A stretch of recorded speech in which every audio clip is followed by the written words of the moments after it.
So after the first 2 picks in this upcoming draft, where everybody assumes it's going to be Ayton and Doncic, if Doncic wants to be in the NBA, because now that story is developing. But after those 2, I think it gets really interesting at number 3, that being the Atlanta Hawks. And I think you could bank on potential with Marvin Bagley, because he's a super athlete who doesn't really have either side of the floor figured out. There's Michael Porter Jr., who can get buckets with his jumper and his size, but he's got to work on his handle. Also, what is his defensive upside? You could go with all defense with Bamba, where his length and potential shooting ability could be the type of 5 that a lot of teams want. And then there's also Jaren Jackson Jr., who also seems like a big who could really fit into today's league with his 3-point shot, his ability to switch on the perimeter, a very good shot blocker. He's overall just pretty damn athletic, but he's got to get stronger, and he may never have a huge offensive ceiling, but all the other things may work out. It's a tough decision, and I'm not going to act like I know for a fact who they should pick, and I'm not going to act like I have the one right decision, but we can talk about each one of these. So, if you go with Bagley, I think you're doing that because you think he can develop into like a star. And when you're 6'11" like he is, and you're as athletic as he is, and you show some potential as a shooter, but not too much, then, you know, the upside there is very high. But I also think it's shaky with him because, you know, his handle isn't totally there. His defense has just been flat out disappointing from what everybody thought it would be in college. The jump shot, while it looks intriguing, is not where you want it to be right now. And also, he doesn't totally fit into a position between power forward and center right now, because at the center position, he's not like big enough to really go at centers.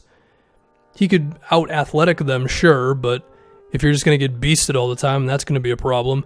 And then he's not totally skilled enough to be a power forward. Now, I don't think that's like a huge issue ultimately because, you know, if you're athletic like he is and you can grab rebounds and all that stuff, then you're going to have a place. But still, you're going to have to work with Bagley a bit. Now, if he can figure these things out and he can be like a multi-position athlete who can shoot from outside, go off the dribble, and be an alley-oop guy and all that, well, then you got yourself a hell of a player.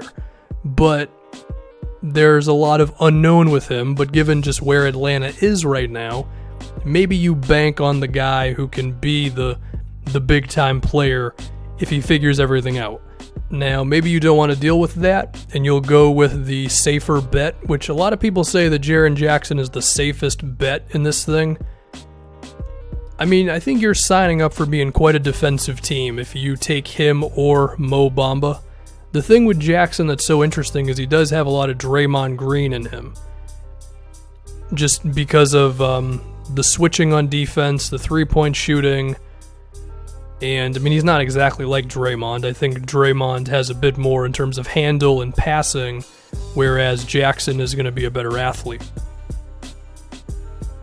And I do think that there is a chance that Jackson could actually develop into a pretty damn good scorer, because if you can knock from outside, and his handle is kind of there, like he can do straight line drives, but after that he has problems. But I mean, if you could develop that, and you could develop just maybe like a floater game, or being able to just get better at like finishing through contact because he's kind of thin, then you could see that offense go to a different level. But I wouldn't go too crazy over expecting that to happen. But what I do think you can expect is the defense and the three-point shooting, which is huge for a power forward or center, whichever one he ends up playing. So he seems like an awesome glue guy. But when you are as bad as Atlanta is, maybe you'd be more inclined to go with the big-time scorer? I don't know. I mean, a lot of that depends on how good, you know, Michael Porter Jr. can be if you want to go that route. The shooting is there. The size is there. Probably some potential to post up. His problem is he has a little bit of Andrew Wiggins in him, where the efficiency is not always totally there, and I guess he may even have a worse handle than Andrew Wiggins does. And then sometimes he can get a little too ISO happy, long 2-pointers. I mean, that's all a risk, but at the same time, these were things that were said about Jason Tatum. And then Jason Tatum comes in, he shoots threes, he doesn't hijack the offense.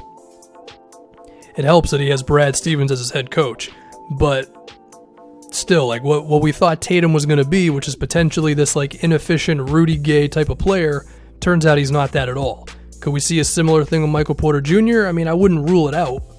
I think he has the size to be a good defender at like 6'10" with a 7-foot wingspan, but he's got to get there, you know? And then I guess we can finally talk about Mo Bamba. I mean, I don't think there's a center on this team that is really showing off, you know? I know John Collins is there, and I like Collins, but if you can find yourself a dude who could, you know, get you to one of the best defensive teams in the NBA, which is what they say about Mo Bamba, then you may want to jump on that. He's similar to Jaren Jackson, but his wingspan is like so obscene for a 7-footer at like 7'9" that, I mean, he could just be a devastating defensive player, you know, like Dikembe Mutombo levels of rim protection and potentially Rudy Gobert levels of impact. But then there are some risks with him in terms of his size, and I mean, a lot of that is just his strength, you know. Can he finish over guys? Can he box NBA bigs out to effectively be a rebounder and all that kind of stuff? I think it would end up being one of these 4 guys. I don't think they would go as far down as like Trae Young, looking for a point guard or whatever. In between Mikal Bridges, Miles Bridges, I mean, potentially, but I feel like it's probably one of these 4 players. One thing you think about as well is Dennis Schroeder, who I guess is their other quote-unquote big-time player. I mean, he's not a big-time player, but he's like serving as that right now for them. Do they believe that whoever they select here could end up helping out Schroeder? Now, if that's the case, I think you look at probably Bagley, because he's got all the tools to be like a really good pick-and-roll player, a lob threat, and a transition big guy as well.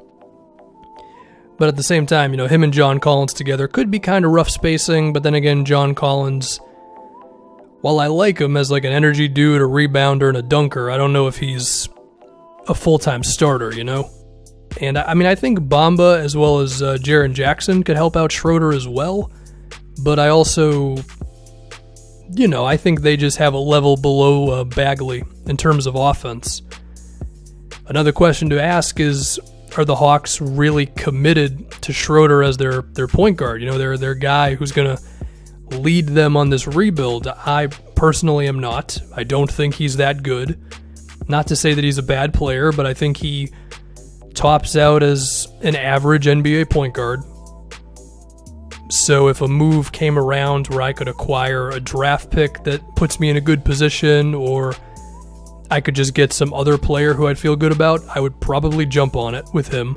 So I wouldn't make this decision with Schroeder too much in mind. I mean, sure, you should care about him, but I'm not going to be picking someone going, oh, we could pair this guy up with Schroeder and then we'd be looking really good. You know, this is not like a Devin Booker with DeAndre Ayton or Luka Doncic situation here.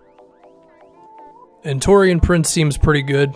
And I wouldn't even be shocked if he ended up being a better player than Schroeder, but I still wouldn't consider him to be like on that level either. Yeah, I mean, ultimately, if it was me, I think I would go with Jaren Jackson Jr.